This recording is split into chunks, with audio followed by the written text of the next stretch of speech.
બરોબર ચાલો હવે પછી બોર્ડ કેવી રીતે બરાબર બરોબર અને આને આમ બે ભાગાકાર કરો. જે હશે એને આપણે દીકરી બોલાવેલી છે બેન આગળ આવી જજો. એને ખબર નથી આપણે જીતી હવે લેવાની. એ દીકરી બાર- બરોબર. અહીંયા મૂકો ડબ્બો એક જ વાર ચીઠી ઉપર સાહેબ તમે કહી દેજો. બધા એક જ વાર એક જ ચીઠી એક જ ઉપાડવાની. ચીઠી અંદરથી આની ઉપાડવાની. અંદર બે ચીઠી છે તમે ગમે એક જ ચીઠી ઉપાડવાની હો મને.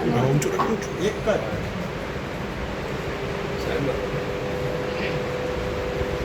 બે આ ચીઠી હા, બરાબર. શું નામ છે હું મેં વાંચ્યું નથી. ગીતાબેન લક્ષ્મણભાઈ રબારી. ગીતાબેન લક્ષ્મણભાઈ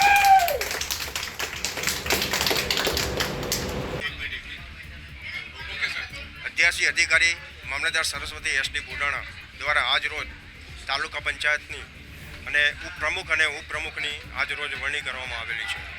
કેવી રીતે કરવામાં? મતદાન કરાવીને કરવામાં આવેલી છે.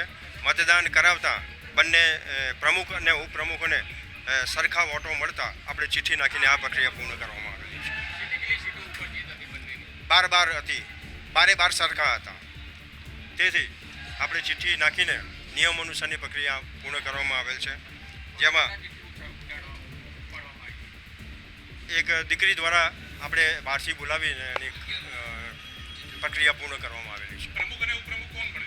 પ્રમુખમાં છે ગીતાબેન લક્ષ્મણભાઈ રબારી અને ઉપપ્રમુખમાં રાહુલજી શર્માજી ઠાકોર જીતા છે.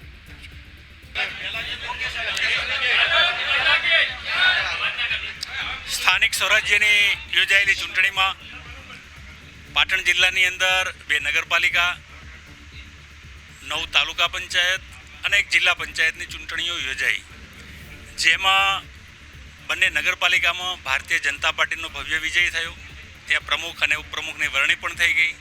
આજે સમગ્ર જિલ્લાની અંદર 9 તાલુકા પંચાયતની અંદર પ્રમુખ અને ઉપપ્રમુખની ચૂંટણી આજે હતી.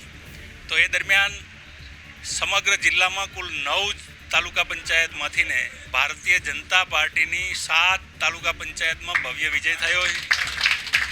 આજે સમગ્ર પાટણ જિલ્લા માટે આનંદની વાત એ છે કે સરસ્વતી તાલુકાની અંદર ઇતિહાસમાં સૌ પ્રથમ વખત ભારતીય જનતા પાર્ટીની બોડી બની છે અને ભવ્ય વિજય થયો છે. આમ તો ટાઈ પડી હતી, 12 બંનેની આવી હતી, પણ અમારા માટે 12 સુધી પહોંચવું એ તમામ કાર્યકર્તાઓની રાત દિવસની મહેનતનું પરિણામ છે. અને આ ભવ્ય વિજયની અંદર માન્ય નરેન્દ્રભાઈ જે લોકસેવાનું કામ કરી રહ્યા છે, ભૂપેન્દ્રભાઈ પણ કામ કરી રહ્યા છે, લોકસેવાના પરિણામે ઈશ્વરીય શક્તિ પણ અમારી સાથે રહી અને ચૂંટણીની અંદર આજે ચિઠ્ઠીની ઉછાળ દ્વારા પણ પ્રમુખ અને ઉપપ્રમુખનો ભવ્ય વિજય થયો છે. આપ સૌને અને તમામ કાર્યકર્તાઓને, જીતેલા તમામ અમારા ડેલિગેટશ્રીઓને ખૂબ ખૂબ અભિનંદન અને શુભકામનાઓ આપું છું.